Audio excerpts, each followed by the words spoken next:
Halo Sobat Balnews pencinta sepak bola Indonesia, tentunya di Timnas Indonesia. Baiklah, kami punya penawaran khusus untuk teman-teman yang mau ikut bergabung join menjadi member kita.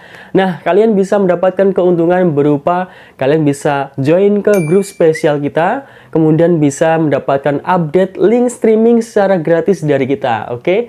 Jadi teman-teman bisa nonton pertandingan Timnas Indonesia dimanapun, kapanpun, dan bagaimanapun keadaannya, karena sudah kita share linknya. Tinggal kalian silahkan menikmatinya. Baiklah, tunggu apa lagi? Langsung saja klik link atau klik tombol join di channel Balnews. Baiklah, selamat menonton videonya. Victor Detan jadi pembeda skuad muda Garuda bungkam keraguan. Kejutan taktik STY buat Myanmar tersungkur di kandang sendiri. Sintayong pamerkan fokus di kualifikasi Piala Dunia 2026. Tom Haye ancam tinggalkan Almer City. Post like di bawah, lanjut simak informasi selengkapnya sebagai berikut.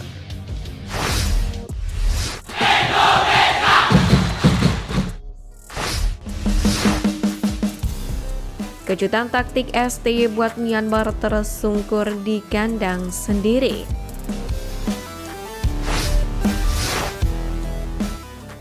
Kejutan terjadi di laga perdana grup B Piala AFF 2024, di mana skuad muda Timnas Indonesia berhasil membungkam tuan rumah Myanmar dengan skor 1-0. Pada laga kali ini, Sintayong tetap mengandalkan formasi 3-4-3. Namun, Coach Shin kembali membuat keputusan cerdik dengan memanfaatkan kualitas beberapa pemain, seperti Doni Triang notabene wingback kiri kali ini dipercaya sebagai back tengah kiri.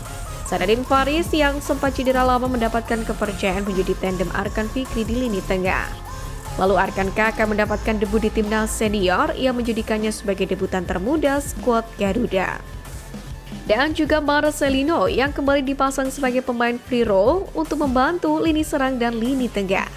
Menariknya, Sintayong bahkan mencadangkan Asnawi Mangkualam dan juga Rafael Struijk yang baru juga bergabung.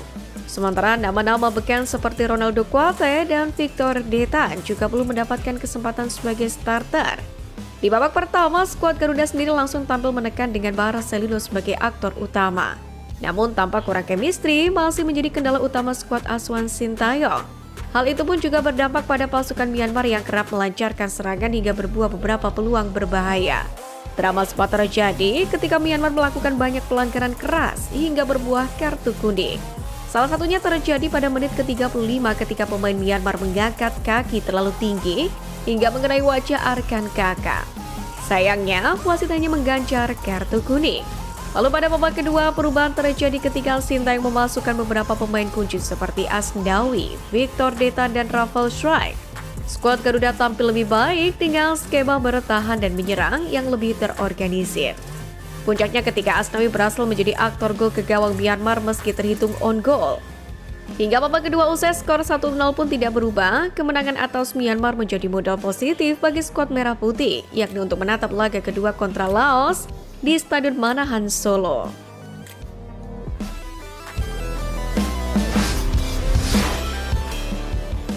Victor Detan jadi pembeda skuad muda Garuda bungkam keraguan.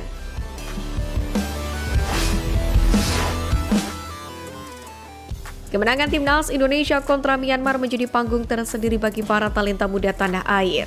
Meski hanya menang 1-0, Marcelino dan kawan-kawan berhasil menunjukkan perjuangan yang luar biasa di kandang lawan. Terbukti trio bek Ferrari, KD Arel, dan Doni Tri Pamungkas mampu tampil solid membendung perlawanan Myanmar yang terkesan gerusa-gerusu. Sementara itu di lini tengah, Arkan Fikri patut mendapatkan kredit lebih sebagai metronom pengatur ritme bertahan dan menyerang. Perannya sama persis layaknya Tom Haye di timnas senior. Meski lini depan gagal menunjukkan kualitas, namun satu sosok yakni Victor Detan layak mendapatkan sorotan khusus.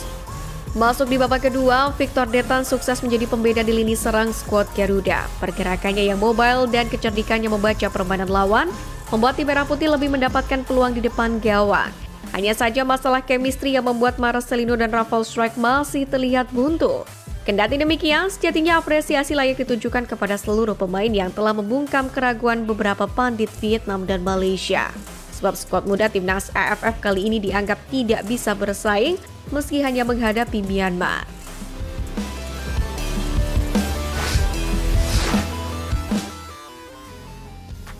Sintayong pamerkan fokus di kualifikasi Piala Dunia 2026.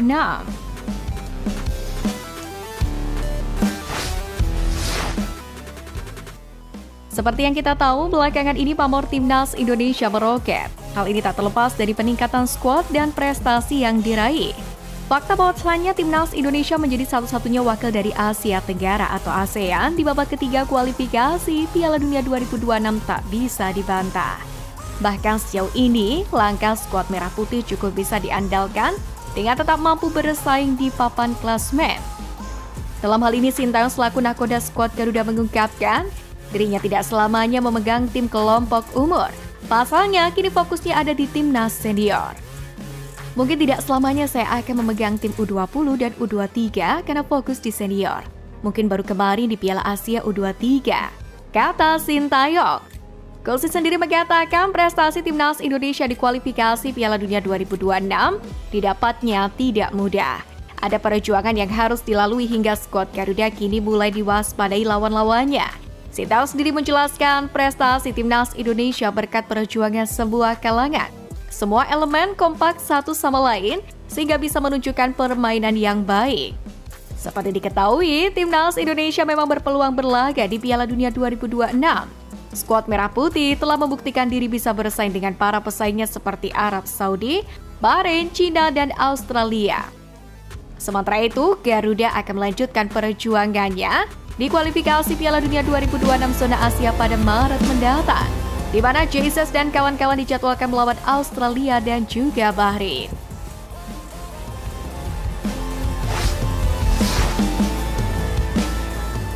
Tom Haye ancam tinggalkan Almer City.